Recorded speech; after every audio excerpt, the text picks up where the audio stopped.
Welcome, listeners, but take heed. We will say whatever we need to share our knowledge, thoughts, and joy, and even things that do annoy. So join us now, but be aware. We have a tendency to swear. We'll dial it back a little bit. But frankly, we don't give a shit.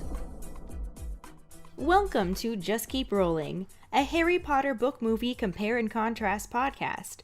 I'm one of your hosts, Ellen. And I'm the funny host, Katie. Hey, Actually, no. Your 18 wins to my 9 in our game of Puns of Anarchy pretty much say that I can't argue with you. There's a reason you write the snark. Well, I gotta bring something to the table aside from my massive sex appeal. That was a fun game, though. It really was. But let's just keep rolling into the rolling rehash. Last week, we discussed Chapter 4, The Leaky Cauldron, and its corresponding film scenes. The movie condensed 3 weeks into 1 day. Forget the pea soup, Harry was nearly consumed by a book.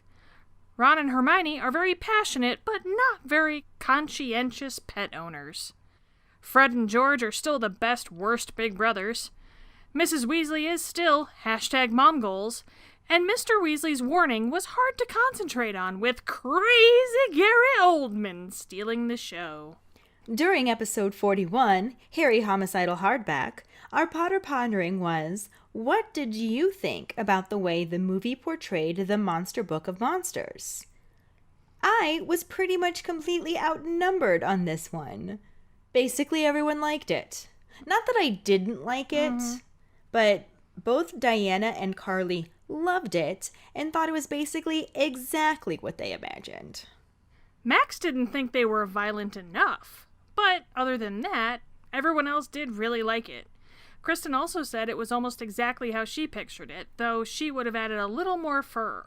Jackson thought the teeth were a bit weird, but overall, that it was really good.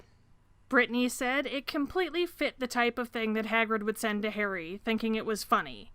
She thought the book described something too fancy for what she thought. Like I said, it's not that I didn't like it, I just thought the contrast of a fancy-looking book turned homicidal hardback was really entertaining.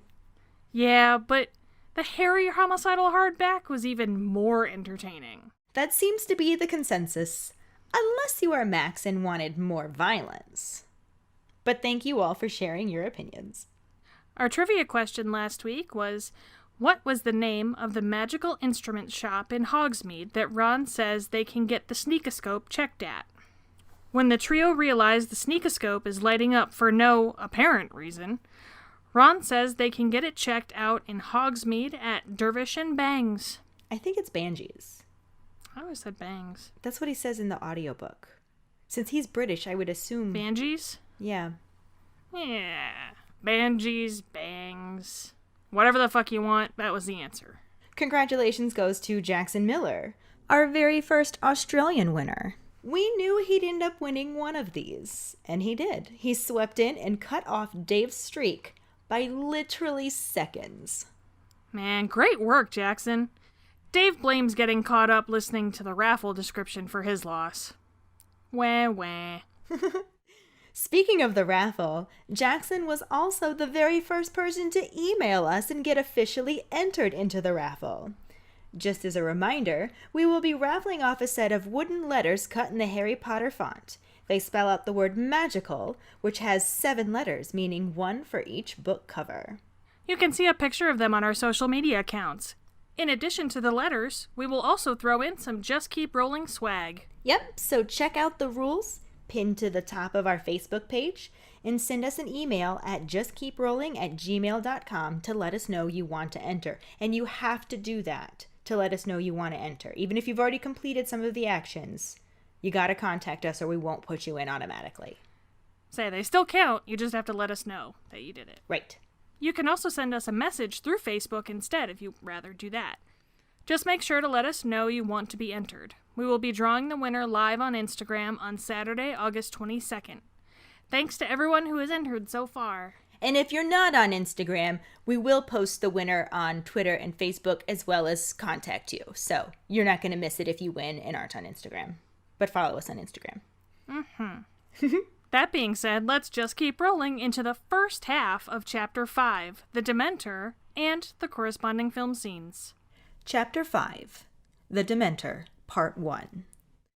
Tom wakes Harry with his usual toothless grin and a cup of tea.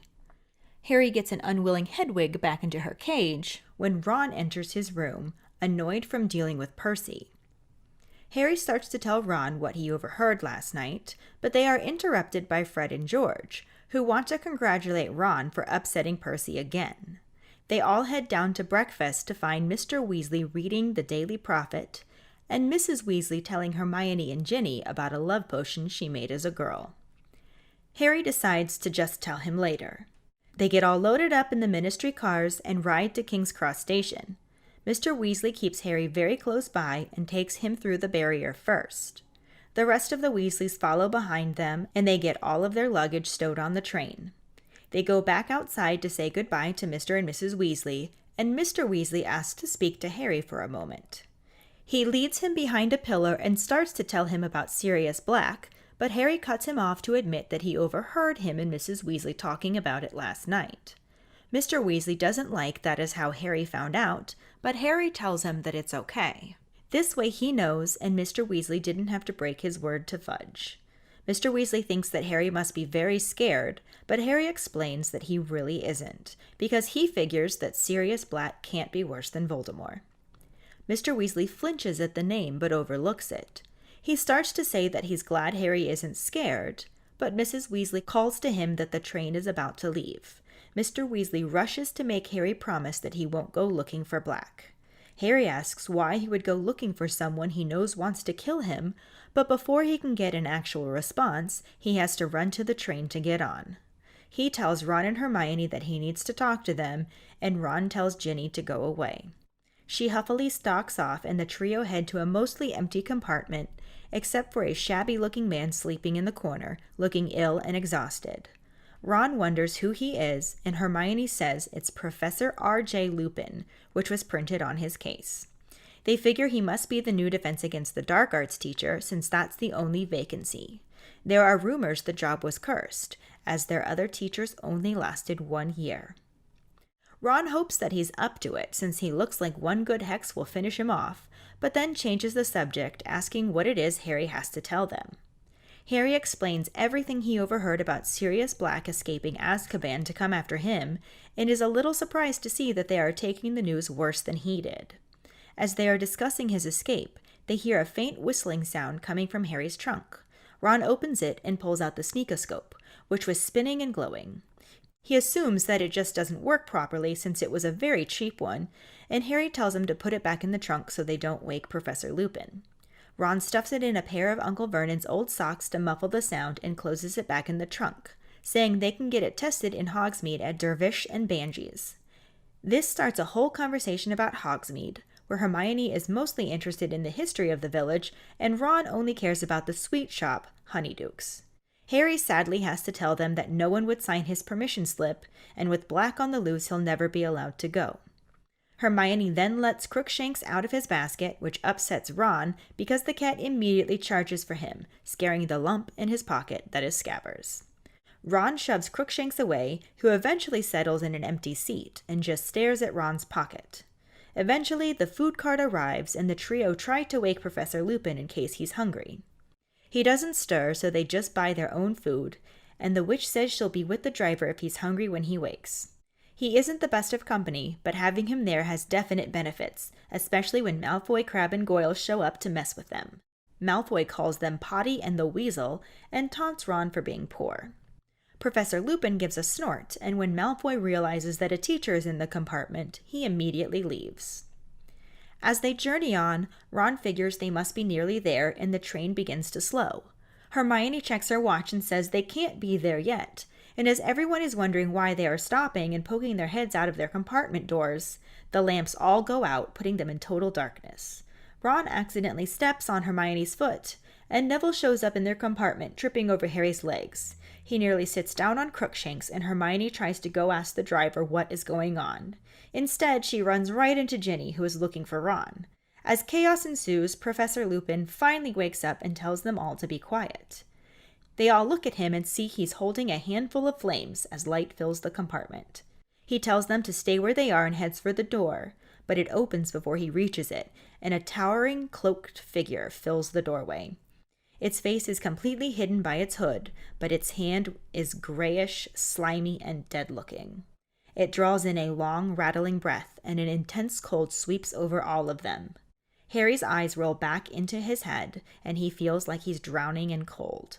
Off in the distance, he hears a terrible, terrified scream, and the next second, someone is slapping his face. The movie section finishes up with the conversation Mr. Weasley has with Harry.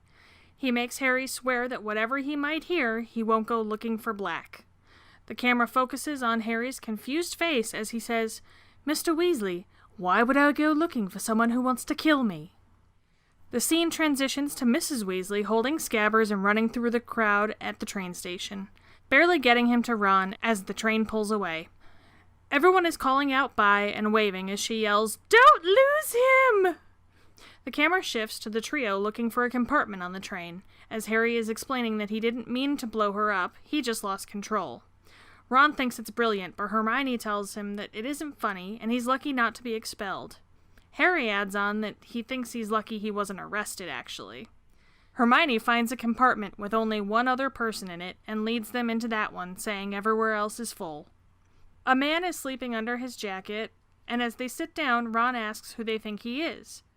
Hermione says Professor R.J. Lupin, and Ron wants to know how she knows everything. She explains that his name is on his suitcase. Harry wonders if he's really asleep so he can tell them what Mr. Weasley told him. He closes the compartment door. Cutting to a rainy exterior shot of the Hogwarts Express as it chugs along the track, the camera pans back into the trio's compartment as Ron is clarifying Harry's information, saying that Black escaped from Azkaban to come after Harry. Hermione asks for reassurance that they will catch Black, since everyone is looking for him, and Ron points out that no one has ever broken out from Azkaban before, and he's a murderous, raving lunatic. Harry sarcastically thanks Ron for that information, and the train begins to slow. Hermione wants to know why they are stopping, because they can't be there yet, and Harry opens the compartment door and looks out. Kids up and down the train are peering out of their compartments when the train suddenly lurches and throws Harry back into his seat. The door closes again, and Ron asks what's going on. Harry thinks they've broken down. The lights go out, and Ron accidentally steps on Hermione's foot while trying to look out the window. He puts his hand against the glass and says there's something moving out there, and something is coming aboard. The train lurches again, and Hermione looks scared as the air turns cold and her breath becomes visible. Ron still has his hand against the window as it starts to frost over, and their water bottles freeze. He says bloody hell as the train jolts again and a creepy cloaked silhouette glides up to their frosted compartment door. A skeletal hand reaches for the handle and magically gestures it open, revealing a haunting, cloaked, and hooded figure. The gray, rotting hand grasps the door as it opens the rest of the way. Hermione gasps, Crookshanks hisses, and Scabbers hides as it stands up to its full height in the doorway and looks around the compartment. It focuses on Harry and begins to inhale a thin, smoky aura being pulled from Harry's face. Professor Lupin suddenly wakes up and points his wand at the creature. A cold, bright light emanates from the tip of it and drives the creature away as the camera focuses on Harry as a high-pitched voice screams his name. It zooms into Harry's pupil and transitions to Black. Since we try to keep our episodes under an hour, we split Chapter 5 and the corresponding movie scenes into 2 parts because there's a lot going on here. Because of how the movie streamlined things, there are some definite differences from the book to the film. Yeah, we had to cut off last week's scene mid-conversation between Harry and Mr. Weasley. Harry had just acknowledged that Sirius Black had escaped Azkaban to kill him. End scene. Except the scene didn't actually end there. It did not. We just cut it there since the very next line specifically happens in the next chapter, and still gave a fairly clean cut despite being streamlined. The book starts out on the morning they head back to Hogwarts. Everyone gets all their belongings loaded into the Ministry-loaned cars and heads to King's Cross Station. Mr. Weasley insists that Harry goes through the barrier with him to keep an eye on him, and then asks for a word with him after he gets his stuff loaded on the train.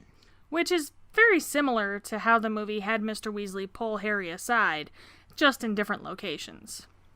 Yeah, honestly, even the way the book described the way he pulled Harry over behind a pillar to get more privacy sounded very similar to how the movie filmed it. Mm-hmm. Aside from location, the biggest difference was that Harry had already overheard the news and Mr. Weasley didn't actually have to directly tell him. He also assumes that Harry must be very scared, but Harry actually feels pretty nonchalant about it, saying that Sirius Black can't be worse than Voldemort. Which also ties right into the film scene, since Harry had used Voldemort's name when Mr. Weasley was talking about how Black lost everything when you-know-who was defeated. But he paused a little, so Harry just filled in the blank for him, saying Voldemort, and that caused Mr. Weasley to flat out tell him not to say his name. So the movie definitely kept the essence of the book, even if it did streamline things and shift the order a bit. But at this point of the book, Mr. Weasley asks Harry to promise he won't go looking for Black. Harry wants to know why he would go looking for someone who wants to kill him. This right here is where the movie scene starts up, since immediately after Harry says Black wants to kill him, Mr. Weasley asks Harry to promise that whatever he might hear, he won't go looking for Black, and Harry asks the same question. Why would I go looking for someone who wants to kill me? Because, I don't know, you've literally done it every other year so far, dumbass. Like, damn. In the book, they all get on the train, and after Harry tells Ron and Hermione everything about Sirius Black being after him, Hermione tells him not to go looking for trouble. Harry responds by saying he doesn't go looking for trouble, trouble just finds him. Yeah, finds him while he's meddling. Oh yeah, there's no way he's completely innocent in the trouble-finding category. Mm-mm. But in the book, this is the conversation they have as soon as they find a mostly empty compartment to sit in, and Ron rudely tells his sister to go away. Movie is pretty similar to this as well. There are a few minor changes. One is the added scene of Mrs. Weasley running through the crowd holding scabbers and screaming, "Ron! Ron! Don't forget your plot point!" Because, as we already mentioned, Ron can't seem to keep an eye on his damn rat. Don't forget your plot point. It definitely would have changed the story had Ron lost Scabbers. Right? Seriously. But I do love the foreshadowing of Molly telling Ron not to lose him. Yeah, it's a really nice, subtle touch to the film that the book didn't really have. Mm-hmm. Then the other difference is one we talked about last week, how the movie shifted around the conversations a little bit. And as the trio were on the train and heading to a compartment, they have the conversation about how Harry lost control and blew up his aunt. Which Ron finds funny, of course, prompting Hermione to say he's lucky he wasn't expelled, and Harry to say he's lucky he wasn't arrested. Which is basically word for word to the conversation they had in the previous book chapter when they were walking to the magical menagerie. So it just changed the timing of when it happened. Mm-hmm, yeah. Plus, you gotta love that throwback about Hermione and her priorities, vis-a-vis getting expelled versus getting arrested or dying. She needs to sort out her priorities. Right. But then after that, the book and the movie lines up fairly well for the rest of this half of the section. Of course, there is and always will be the basic dramatization of the film scenes. Plus, the movie did cut out some minor details from the book to streamline things, but, that's pretty much the norm at this point, no? Yeah, in both, the trio find a compartment that is mostly empty save for an adult wizard who is sitting asleep in the corner of one in the back of the train. The book specifically describes him as looking shabby, ill, and exhausted, and I think the movie portrays that pretty well. Yeah, we don't see much of it at first, since he's predominantly just under his coat asleep. But when he does get up later, it's more apparent. In both, Ron wonders who the man is, and Hermione tells him that it's Professor R.J. Lupin. In both, she knows this because it's on his suitcase. Well, in the book it just says case. Yeah, the movie says suitcase. Plus, it adds in a line from Ron wondering how Hermione knows everything, and she gives a slightly exasperated, "It's on his suitcase, Ronald." I don't know why, because I don't think it ever happens in the book, but I love that the movie has Hermione call him Ronald. Mm-hmm.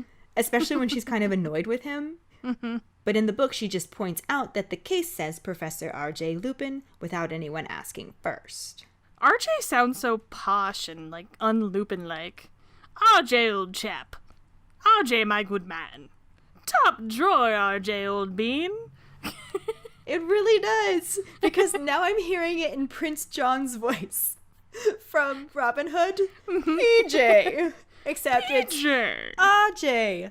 I like that. Do you know that I do? Put it on my luggage.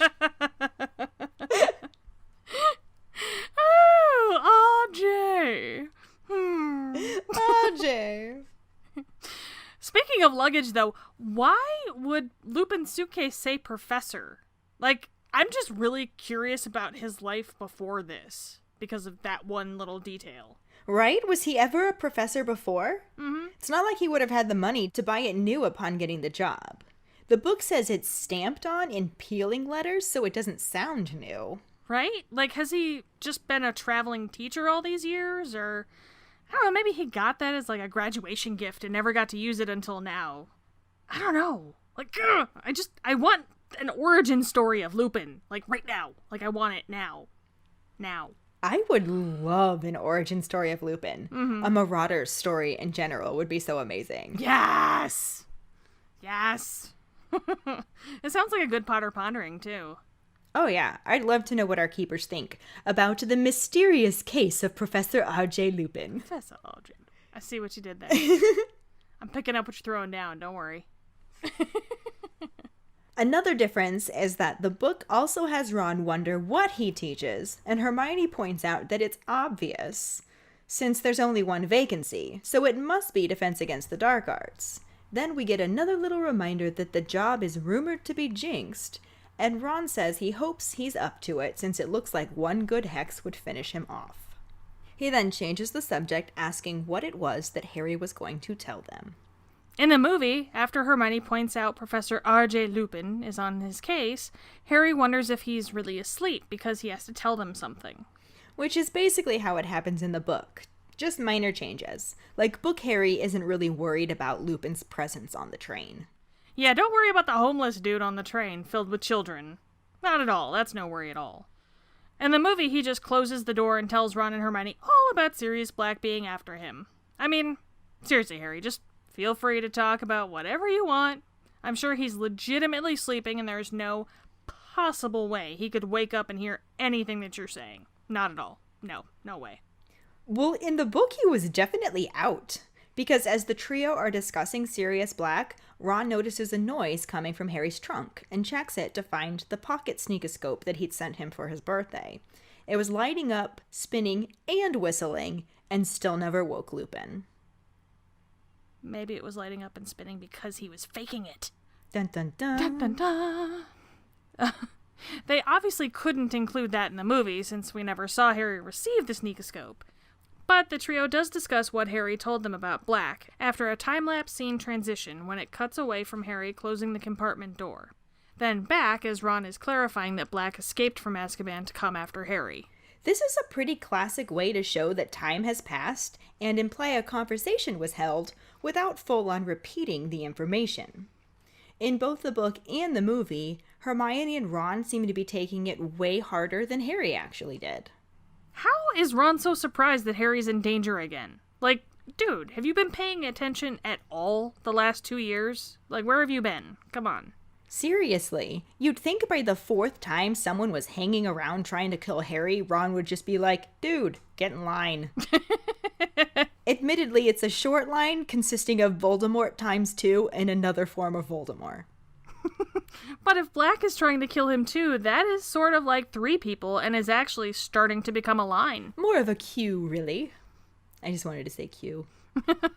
Anyways, in both, Hermione is hopeful that they will catch him, since everyone is out looking for him. And I'm actually surprised that they let Ron keep the line about no one ever escaping from Azkaban before. Because that totally sounds like something that Hermione should know all about.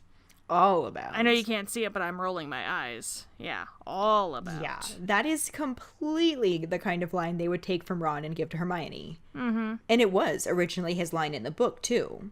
Though he actually mentions it before Hermione hopes they will catch him. Mm. It's also worth noting that I think the movie did this line even better because in the book, Ron was more nervous about the fact that no one knows how he got out since he was a top security prisoner, and no one's ever done it before. But Movie Ron just nonchalantly throws it out there that no one has ever escaped before, and he's a murderous, raving lunatic. Yeah, Harry's deadpan. Thanks, Ron. Really just brings me all kinds of joy. That's what I'm saying. That's not how it happened in the book, but it was so much better. Right? Then, it's at this point of the book where the whole sneakoscope thing happens, and Ron mentions that it was a cheap one that went haywire just as he was tying it to Errol's leg to send to Harry. Which is technically shady, since he wasn't supposed to send Errol on long journeys like that. And as we know from Chapter 1, he barely survived it. I really wish they could have worked it in here. Mm-hmm. It's such a subtle piece of foreshadowing and a red herring rolled into one. Yep. It could make you think that there's something wrong with the sneakoscope. It could make you think that the homeless man sleeping on the train is the shady one. Or not really sleeping on the train, as you said before. Yeah. But we'll end up talking more about this later. In the meantime, Harry just tells Ron to put it back in his trunk so it doesn't wake Lupin. Spoiler alert, it doesn't. And Ron shoves it in a pair of Uncle Vernon's old socks and closes it back in the trunk. He then suggests that they can get it checked in Hogsmeade because they sell that sort of thing at Dervish and Bangies, or Dervish and Bangs, or whatever it is supposed to be. We are taking our best guess here. Mm-hmm. I went with Bangies because that's what they say in the audiobook. I went with bangs because I'm lazy, and that's just how I've always read it. So there. Forget that syllable. We don't need them. We're American. Either way, however you say it, or spell it, or however, that was our trivia question. So, that's good times. Yay! However, none of that happens in the movie. After Harry's deadpan, "Thanks, Ron," the train starts to slow, prompting Hermione to wonder why they are stopping, since they can't be there yet. This is straight from the book chapter, but there are several more pages before we get to that part. The movie completely cuts out all of the conversation about Hogsmeade, where Hermione is trying to talk about the interesting history of the place, and Ron just completely ignores her and goes on and on and on about the sweet shop Honeydukes. I actually would have loved to see that conversation come alive. Like, I feel like it could have been really, really funny. What with the tension between Ron and Hermione about the cat and the rat and everything else already. Yeah. Yeah, Hermione likes history. Ron likes candy. That's it. Opposites attract. Yeah. It also cuts out the part where Harry tells them that he won't be able to go to Hogsmeade since the Dursleys didn't sign his form and Fudge won't either. Yeah, that will get referenced later, since obviously he isn't allowed to go, but the movie didn't make as big of a thing about it this early on. And in the book, it was basically Harry's top priority. Number 1, get to Hogsmeade. Number 2, buy a firebolt. Number 3, medal. Number 4, hang out with Ron and Hermione. Number 5, don't get killed. Hermione would be really upset that don't get expelled isn't anywhere on that list. Ron's would probably have get to Honeydukes on there at least twice. His would be number 1, overshadow his brothers. Then 2 through 5, get to Honeydukes. Hermione's would probably be number 1, don't get expelled. Then 2 through 5, go to the library. She needs to sort out her priorities. Throwback. The movie also cuts out some more tension between Ron and Hermione and near drama between Scabbers and Crookshanks when Hermione decides to let her cat out of his basket and he immediately springs towards Ron's knees and causes Scabbers to tremble in his pocket. He shoves Crookshanks away, which makes Hermione angry, and somehow Lupin still sleeps through all of it. In general, the movie didn't really play up the Crookshanks-Scabbers aspect of the story. It was another subtle clue that was kind of barely hinted at in the film. Yeah, I guess when you have as many layers as this book has, some things just can't make it to the film. Mm-hmm. Especially the parts that just add some fun color, because a big chunk of the middle part of this chapter was completely left out. I feel like I'm getting repetitive here. The movie also left out. It also left out. It also left out. Don't forget when it left out. Right. But really, the movie also left out the food trolley witch show up, which came with some extra color about actively trying to wake Lupin up to no avail. He must have looked really sickly, because when they can't wake him, Ron starts thinking that he might have died, and Hermione actually checks to make sure he's breathing. Right?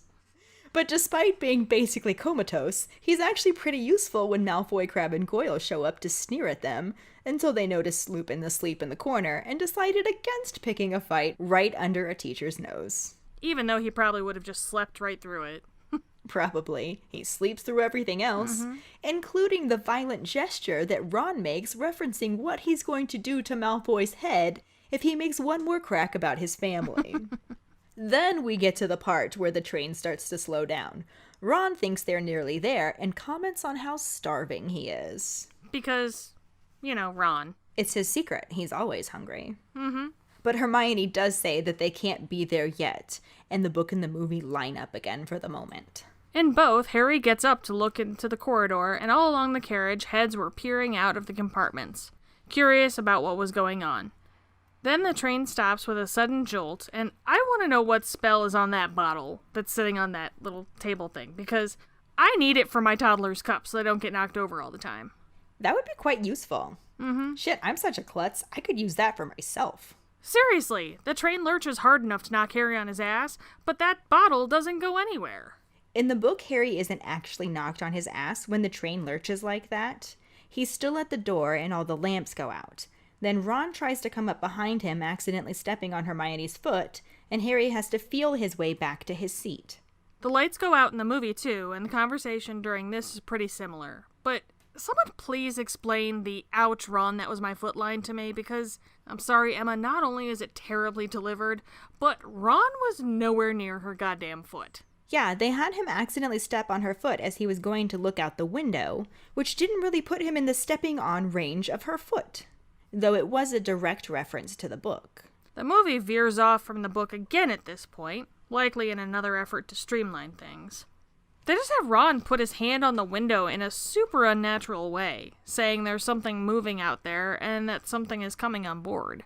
He does say that part in the book, while looking out the window and everything, but he's interrupted by Neville's arrival, who opens their compartment door and trips over Harry's legs. Apparently that no spilling spell should be cast on Neville as well. Poor Neville. Also, that rhymes. But then poor Neville again when Harry tells him to sit down and he tries to sit on Crookshanks. Actually, this whole section is basically just a Three Stooges episode, because Hermione decides to get up and go ask the driver what's going on and ends up running right into Ginny, who's looking for Ron. They tell her to come in and sit down, and she apparently nearly sits on Harry because he says, "Not here, I'm here," and steps on Neville or something because he says, "Ouch." And finally, Professor Lupin wakes up. Finally! Though that's not how it happened in the movie. Like, at all. Aside from Ron stepping on Hermione's foot, there's no real Three Stooges moment there. Right? It's like they blew their load on the night bus scene because there was a serious scarcity of slapstick symphony in this scene. Wow. Well done. You have no idea how much I practiced that. I can guess. Serious scarcity of slapstick symphony. Neville and Ginny don't ever show up. The train just lurches again as the air turns so cold that the windows frost over, the water bottle freezes, and Hermione's breath becomes visible. The whole time Ron is just unnaturally holding his hand against the window, though it admittedly does make for a great visual when all the lights on the train go out and all you can see is Ron's hand on the window from the outside. So that's kind of cool. Yeah, I'm sure that's why they did that, but it was kind of awkward leading up to it. Yeah. But he then gets to utter what is basically Ron Weasley's catchphrase of the series, "Bloody hell." Bloody hell. He really does say that a lot. Mm-hmm. And it's completely apropos for the moment, because the train jolts again, and this super creepy cloaked silhouette glides up to their frosted compartment door, reaches towards the handle with a skeletal-looking hand, and magically opens it. This is different from how the book had it, since Lupin is already awake, but I can't even be mad about it. It's such a horrifyingly perfect portrayal of the Dementors. I love the way they did the Dementors. Apparently the Dementor puppets were filmed underwater to give their cloaks that flowy appearance, and I think that's fucking genius. Plus, the sound effects team on this movie deserve a goddamn Oscar. Yeah, it was definitely brilliant. And still fairly true to the book, since it does describe a cloaked figure hidden beneath a hood with a grayish, slimy, and scabbed-looking hand. Which is exactly what grasps the door to open it the rest of the way, causing Hermione to gasp, Crookshanks to hiss, and Scabbers to scurry into Ron's jacket. The Dementor then begins sucking face with Harry, and this is the point of the movie that Lupin finally wakes up, jumping up like a tattered, threadbare superhero. He points his wand at the Dementor, and a cold, bright light drives it away. The camera focuses back on Harry as a high-pitched voice screams his name, then zooms into Harry's pupil and transitions to black. And this is where we cut part 1 of this movie section. This was a pretty good visual depiction of what the book described. The main difference, as I already mentioned, was that Lupin was already awake. He filled the compartment with light, holding a handful of flames, and told Harry, Ron, Hermione, Ginny, and Neville to stay where they were as he approached the door, which slid open before he could reach it. A towering cloaked creature stood in the doorway. It began to draw in a slow, rattling breath, and an intense cold swept over all of them. Harry could feel the cold deeper than his skin, inside his very heart. His eyes rolled up into his head, and he could hear far away pleading screams. He wanted to help them, but he couldn't move, and the next second, someone was slapping his face. And this is where we ended the first half of Chapter 5, The Dementor. And where the story really starts to get even darker, because those Dementors are fucking creepy. Seriously. But this is where we will end the compare and contrast for this week's episode. We did technically meet a new actor with David Thewlis as Professor R.J. Lupin. R.J. Ah! Ah! Ah!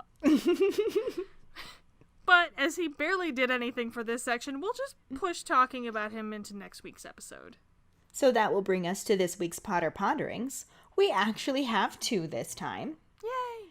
Based on Lupin's case that says Professor R.J. Lupin, do you think Lupin was a teacher in the past, or maybe intended on becoming a teacher? Also, what do you think about how the movie portrayed the Dementors? Find the post on our Facebook page and share your thoughts. We look forward to reading them.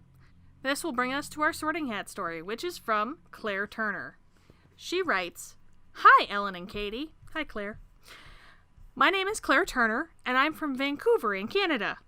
My house is Hufflepuff, my wand is silver lime wood with a unicorn hair core, 10 3/4 inches, and quite bendy flexibility, and my Patronus is a red squirrel.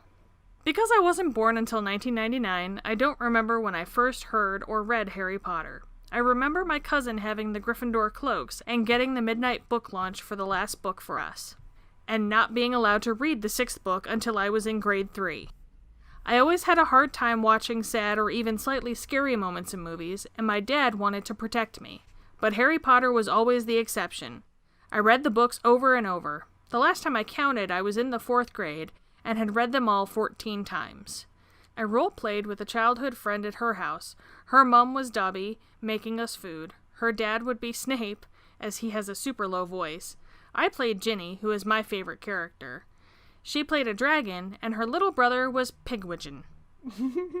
Her mum eventually organized a Harry Potter-themed sleepaway camp for our Girl Guides group. That's awesome. Right? We had potions classes, a sorting ceremony, and made our own wands. That's friggin' neat. God, I want that. Right? Can we do that for my next birthday? Yes. My family and friends have always been awesome when it came to fueling my love of the franchise. My brother's birthday present for me for the last 4 movies was the DVD. He didn't need to wrap them because I always knew what it was. He also gave me the Harry Potter 1 through 4 Seen It, but we don't play much anymore because it's a bit of a given that I'll win. But my mum plays with me to humor me sometimes. My aunt took me to Harry Potter World in Orlando in 2015, and it was my favorite trip I've ever been on. I got to do the wand choosing ceremony because I was the oldest kid there, and seeing all the little secrets they put in was so much fun.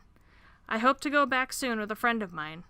My friends still find little trinkets for me and send me fanfiction, headcanons, or cool fan art. Those are good friends. Right? The first thing I did in quarantine was reread the books and do a movie marathon with my parents.